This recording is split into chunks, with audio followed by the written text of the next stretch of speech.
On this episode of ResiWeek, CEDIA EXPO was sold for $36 million. There's a ton of new designs at CEDIA, and AVIXA has a tech pavilion for residential. All this and more on ResiWeek. The network for the AV industry. What are you listening to? This is AV. This is AVNation. This is AVNation. Support for AVNation is brought to you by Crestron and by FSR. This is ResiWeek, episode 85, CEDIA sales numbers. This is ResiWeek. Welcome to ResiWeek. This is your weekly wrap-up of all the latest news and stories for the residential AV industry. I'm your host, Matt D. Scott for AVNation.tv. And today I'm pleased to be joined by the one and only Joe Whitaker. He's the president and owner of The Thoughtful Home in St. Louis. How are you, sir? Doing well as always, staying safe and having fun. As long as you're safe, that's the key. And on the other side of St. Louis, we have Tim Albright. He's the founder of AVNation.tv, this little place we all call home. Hello. How are you, sir? I am well. I'm also staying safe and staying busy. Well, staying busy. That's good because you don't want to focus on football. So there's that. Go Bears.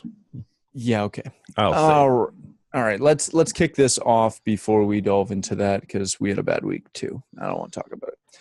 This comes to us from strategy.com and the one and only Ted Green. Did Emerald overpay for the iconic CEDIA trade show?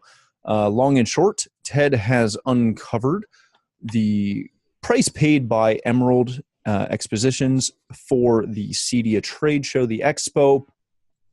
Now, this is something that has, if you followed Ted and some of the other writers in the industry, when CEDIA sold the show, everyone was a little excited to know what they sold the show for. Since Emerald has since gone public, since purchasing that, with their filings with the SEC, we've determined essentially what Emerald paid CEDIA for their show. Now, as you go through it, it sounds like Emerald paid $36 million in an all-cash transaction that included $1.2 million for a negative working capital adjustment. That doesn't really matter. The $36 million is the part that really gets people excited. And kind of going beyond that, Ted is looking at this and saying, hey, it seems that based on a 2015 IRS filing from CEDIA, that long and short, CEDIA makes somewhere in the neighborhood of $4 million profit off this show. So the question that Ted is posing is, did they overpay for this? Now, I've got some thoughts on this, but Joe, I'm going to kick this to you.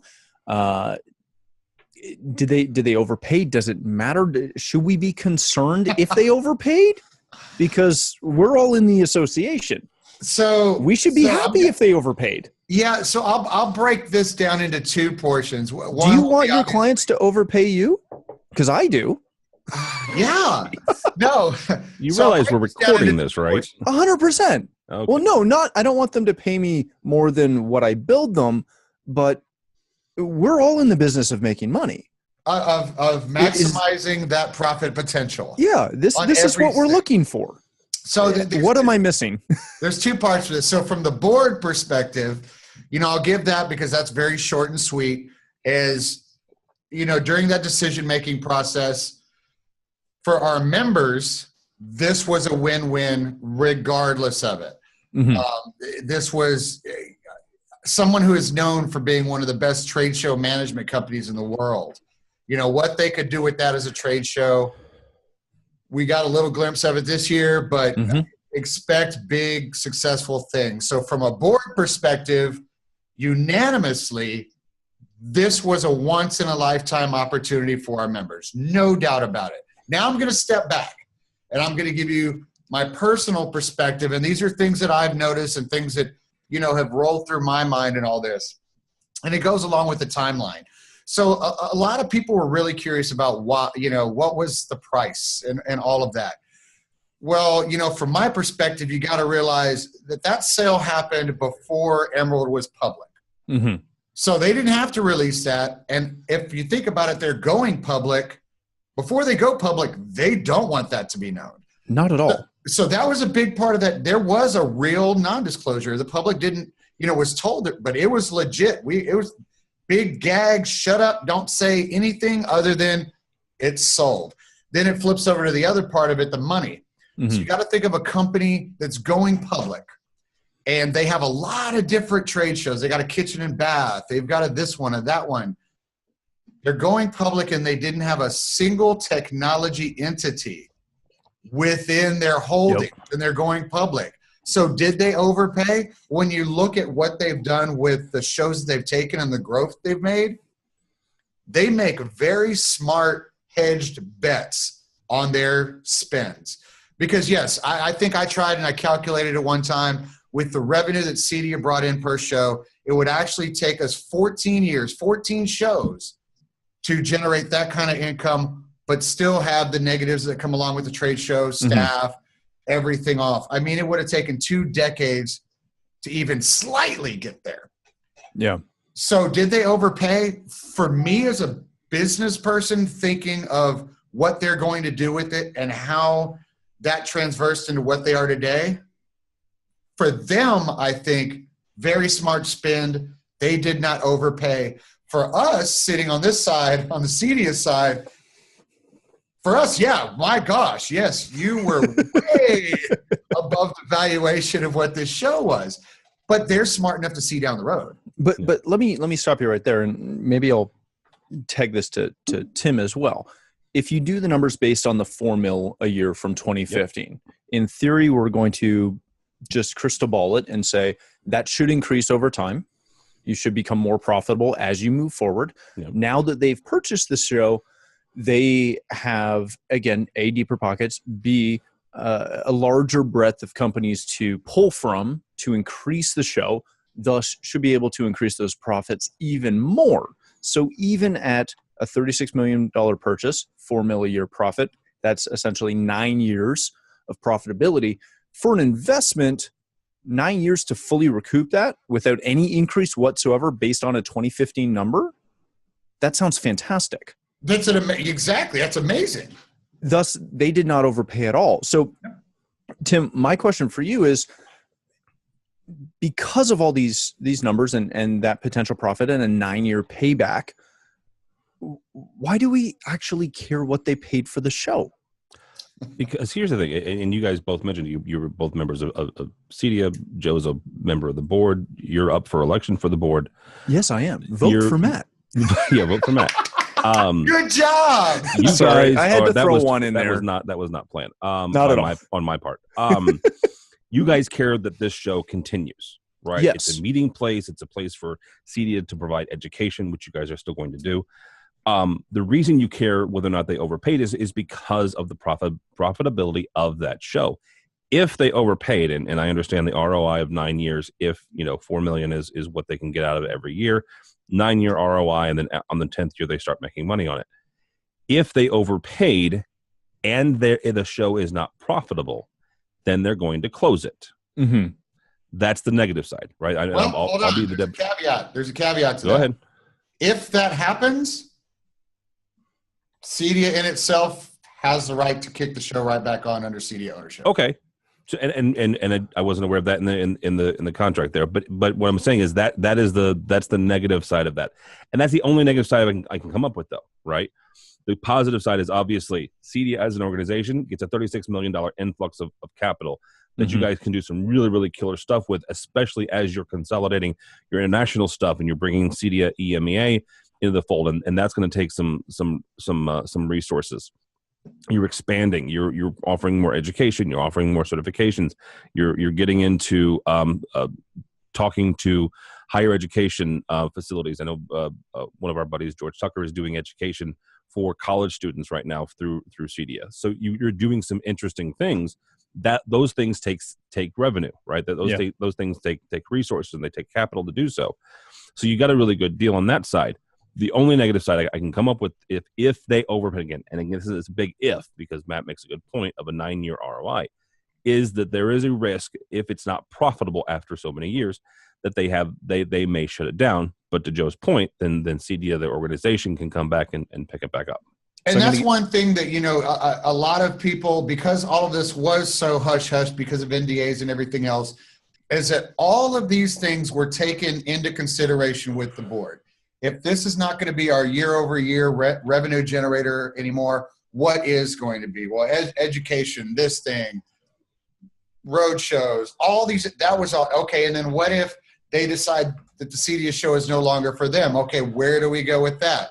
Because the thing is to make sure that everything that we did before the day of any contracts being signed, if there was any kind of nuclear fallout at any single point, there is a plan for continuance on every level of any implications from the entire deal. So that was all thoroughly thought about. But, the interesting thing you say is about the revenue.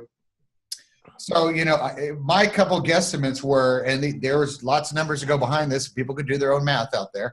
That there's a very good chance that by the second year that CEDIA is back in Denver, that because of who Emerald can bring to the floor, such as Samsung's appliance division, Whirlpool, all these other things that can influence us as integrators, that show floor as it was the last time we were in Denver may not be large enough anymore. What? Yeah. That's a big, big, big deal. Bring one more thing in here as a positive side.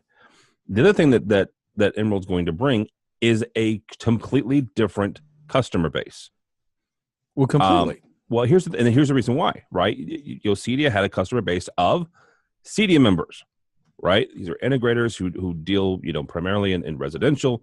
These are the folks that, it's their member list and those companies. Emerald goes after, home technologists and home improvement companies. So, I honestly get ready for the same kind of conversations that Infocom / AVIXA is having now with their integrators, whether or not, the people on the show floor at the Infocom show are the right people. Yeah, completely. And we'll see where it goes from there. All right. Sky's the limit. It is. All right. And Let's. that's the last thing I will say about it. The staff at CEDIA Was it the are last thing you were going to say? amazing. They're amazing people. They're great at what they do. But in the end, it's a trade association.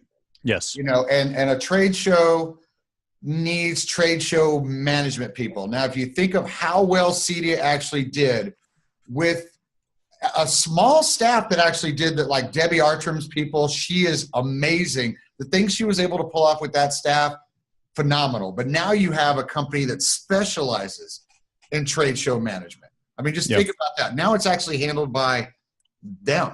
So that's a very big deal for growth. All right, gentlemen, let's move on to something that comes to us from CE Pro and David Haddad. The integrator at CEDIA 2017, the year when design triumphed.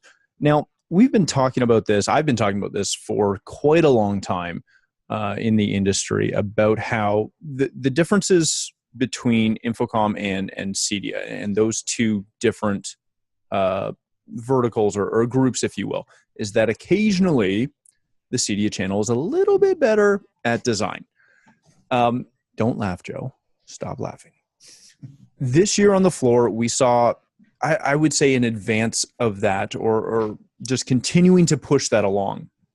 And as Tim's showing you on the slides, there's the Lutron Palladiums, there was the Samsung Frame, there was the B&O, I'm forgetting what it was called, but their new art piece of connectable speakers, things like that. Tim, I'm going to start with you on this one. You've been going to CEDIA now for what, 4 years? 4 years, With I think. me? Yeah. How big of a difference do you find where there's a lot of, and again, I'm going to say this, it's not the proper term for it, but you do see a lot more form or over function. In theory, there's a lot more design that goes into a lot of these products. That's not to say that they don't sound good and they don't work good, but it's not the occasionally more simplistic, hey, this thing just has to work. There's a lot of design that goes into these products. Did you see an uptick, or have you seen an uptick year to year? At CEDIA? Yeah. Oh my Lord, yes. So we'll mention the Bang & Olufsen one.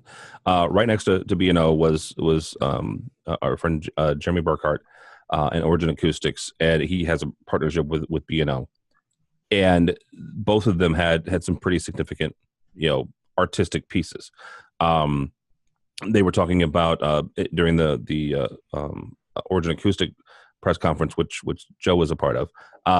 They were talking about some of the acoustic treatment that they were being able to offer, and how they were able to hide it with fabric and making sure that it would fit into the room.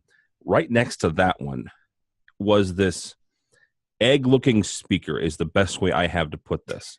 Oh yeah.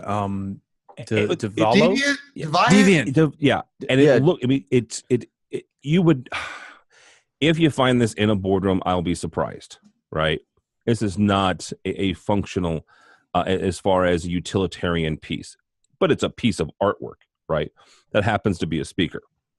And this is one of the reasons why I still love going to ISE, and I encourage anybody in North America, whether it's residential or commercial, to go to Amsterdam at least once.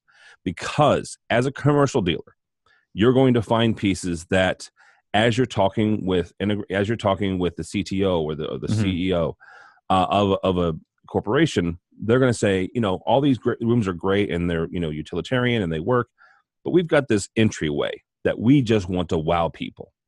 You're not going to wow people with a square black box speaker. It's just not going to happen. People aren't going to walk into a room and go, "Oh my gosh, the frequency response of the speaker." So no, they're not going to do that unless you're audiophile. But they are going to look at the piano speakers that are on the wall that look like a piece of artwork, and that's going to wow them. And that's what that again, a reference back to ISE. At ISE, you're going to see both the commercial stuff and this residential artwork, for lack of a better term, side by side, and give you a better breadth of what's available out there.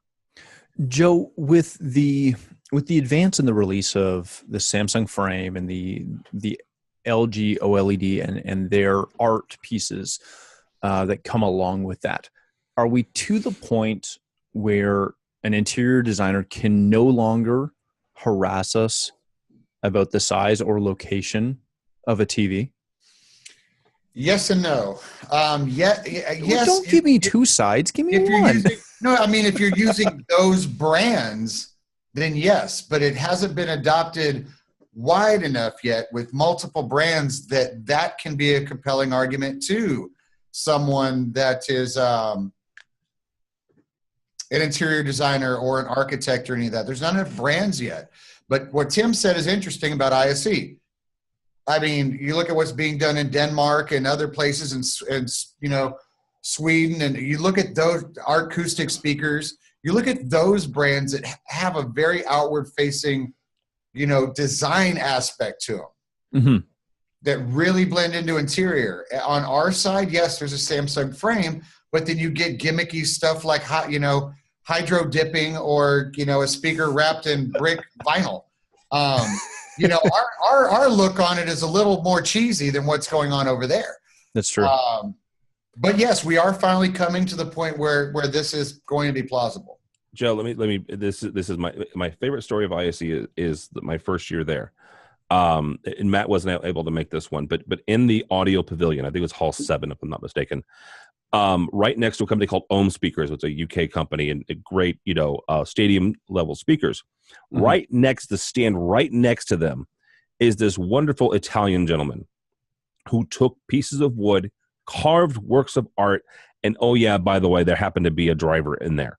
I mean, these were these were probably 3 to 4 foot long teardrop speakers, hand carved out of wood, that you would put in an art gallery if you didn't know any better.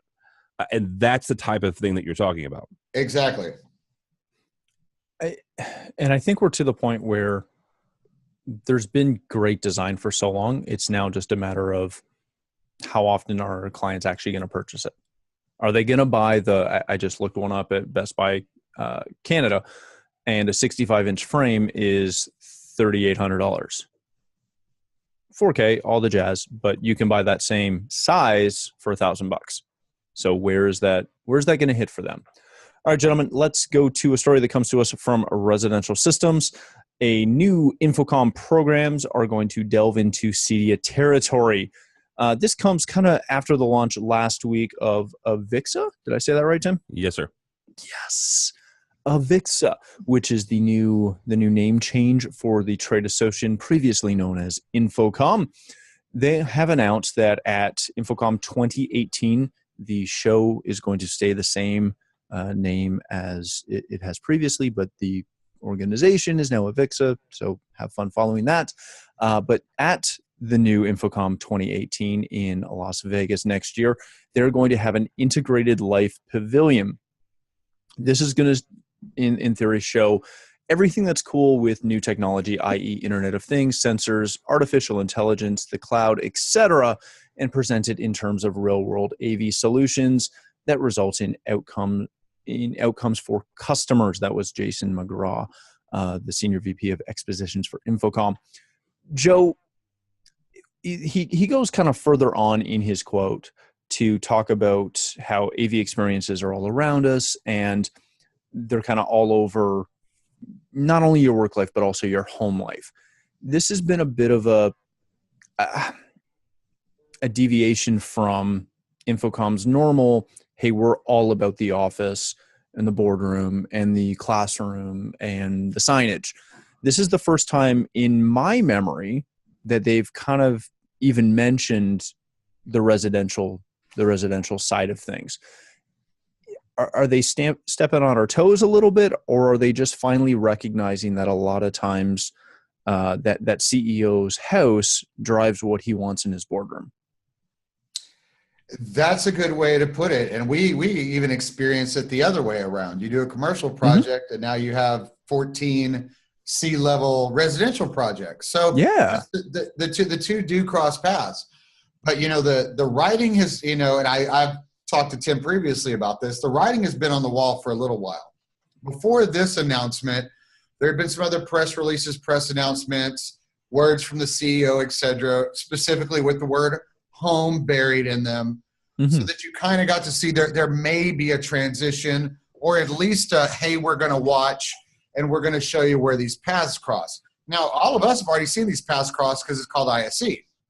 However, now they are starting to kind of really dive into it here. How they're going to do it and how that transition is going to be is left to be seen. But you're already starting to see a new strategy process for them, a new trade name, which if there are any Infocom members are now their new name AVIXA. Yes, please make sure to change the command for your dot or your echo to echo. No kidding. Because it will wake up your echo and it'll start trying to talk to you. But I mean, I tried it. No, I really think this is a unique time in that they're starting to recognize our side.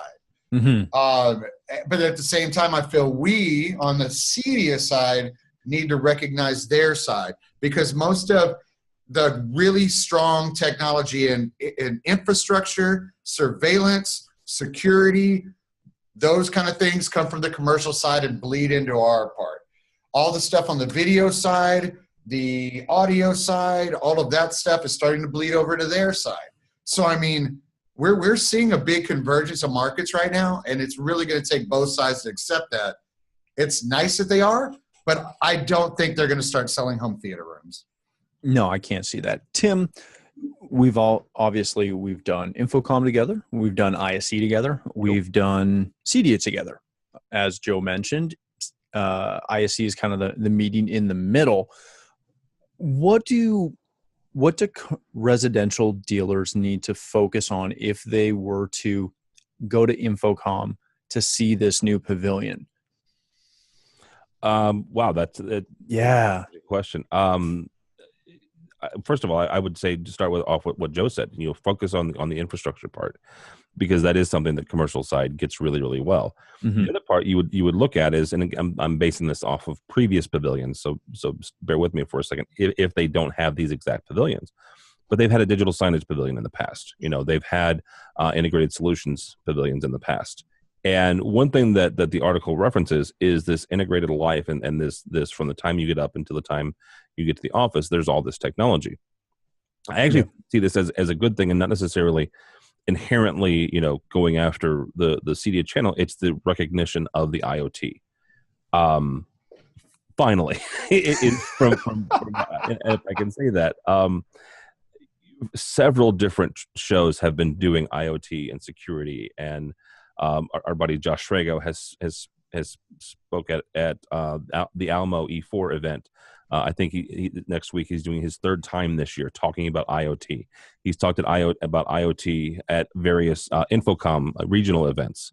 So getting this into and in front of the commercial dealers, I think, is an important thing for them, and not so they can go into the home, but so they can understand how this is going to impact the commercial side, because it's going to.